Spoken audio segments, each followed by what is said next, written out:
Bienvenue sur DCA Watch. Faisons le point sur le portefeuille PEA alors que les marchés actions veulent apparemment terminer l'année sur une note optimiste. Pour rappel, il est composé de 11 actions dans des secteurs d'activité différents qui offrent un bon rendement avec des fondamentaux solides. Et bien sûr, ceci n'est pas un conseil en investissement mais juste un partage d'expérience. Si on avait investi en 2020, juste avant la crise du Covid, on aurait vu le CAC 40 gagner 23% en 3 ans et demi. Les valeurs de croissance comme LVMH et L'Oréal ont fait beaucoup mieux mais avec un faible rendement. Total et Air Liquide ont également surperformé l'indice. AXA et la Française des Jeux ont évolué dans le même ordre de grandeur que le CAC 40. Par contre, Danone, Orange et Sanofi sont à la traîne. Cela permet de tester à la fois la résilience des titres puis leur capacité de rebond. Mais surtout, cela montre que si on fait du temps son allié, il n'est pas nécessaire d'être un spécialiste pour se constituer un portefeuille d'actions. En croisant la performance et le rendement, comme chaque semaine on constate que Total et Air Liquide surperforment le CAC 40, tout en offrant un rendement supérieur ou égal à un ETF qui délivre 2,5% par an. Et de leur côté, AXA et la Française des Jeux versent un beau dividende en maintenant une progression très proche de celle du CAC 40. Plus concrètement, si on avait investi 1000 € sur chaque ligne, on aurait fait une plus-value de 20% avec un rendement moyen de 3,7% par an, soit presque autant que le CAC 40 avec un rendement supérieur de 1 point, tout en prenant en compte la forte baisse de Sanofi il y a quelques semaines. Regardons maintenant le CAC 40. Il a retrouvé une tendance positive, mais il semble un peu en retard par rapport aux indices américains et européens. Il se rapproche des 7600 points, son plus haut historique, qui devrait faire résistance. Il ne serait alors pas anormal de le voir se replier légèrement après une hausse en quasi-ligne droite. Il peut revenir sur les 7250 points au-dessus de son EMA 13 sans remettre en cause la tendance positive. Et si on affiche le volume profile, on constate que les volumes s'effondrent à ce niveau de prix. Le CAC 40 peut donc encore continuer de monter mais sans réelle consistance, et pourrait donc facilement se retourner à la baisse. Mais quoi qu'il en soit, les 6600 points apparaissent comme un support majeur sur lequel il pourrait venir s'appuyer.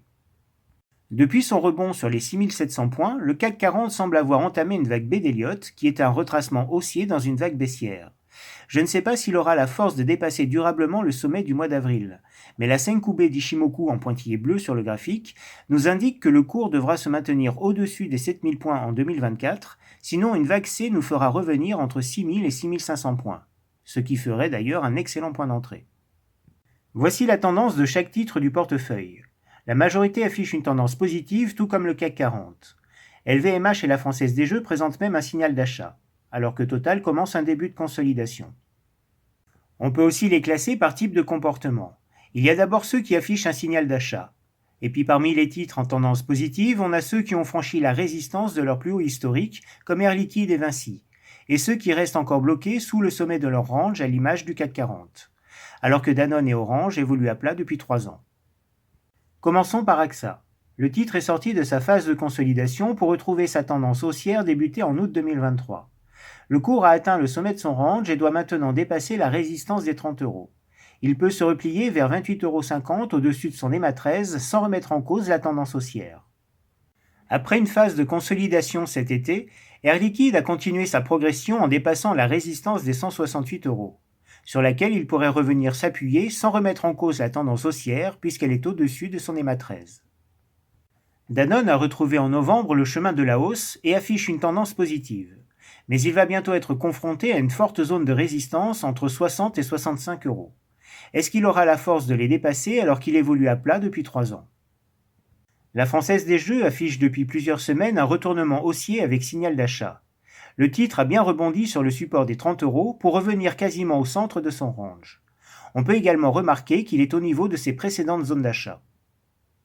L'Oréal a fortement rebondi en quelques semaines pour retrouver une tendance positive après être repassé au-dessus du seuil des 400 € qui est un support important plusieurs fois testé cette année. Il est maintenant revenu sur le haut de son range et doit dépasser la résistance des 443 € pour continuer son ascension. LVMH est enfin sorti de sa tendance baissière débutée au mois de septembre pour afficher maintenant un retournement de tendance haussier avec signal d'achat, confirmé par le franchissement à la hausse de la Senkubé d'Ishimoku.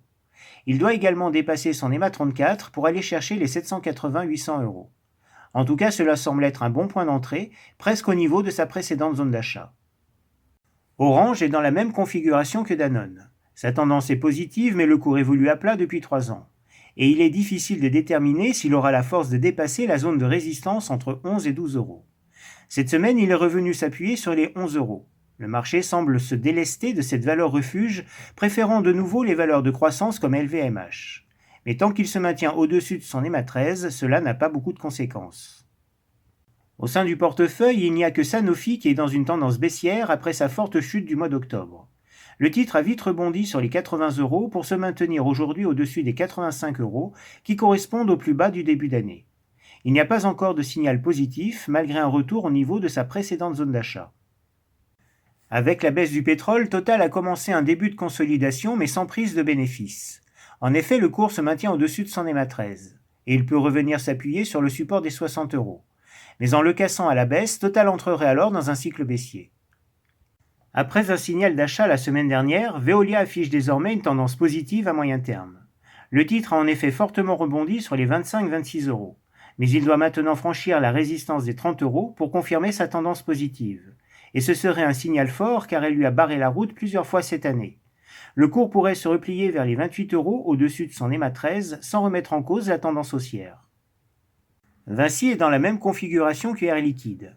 Après la phase de baisse de cet été, le titre a fortement rebondi autour des 100 euros pour maintenant dépasser la résistance des 112 euros, sur laquelle il pourrait s'appuyer pour reprendre son souffle sans remettre en cause la tendance haussière puisqu'elle est au-dessus de son EMA 13.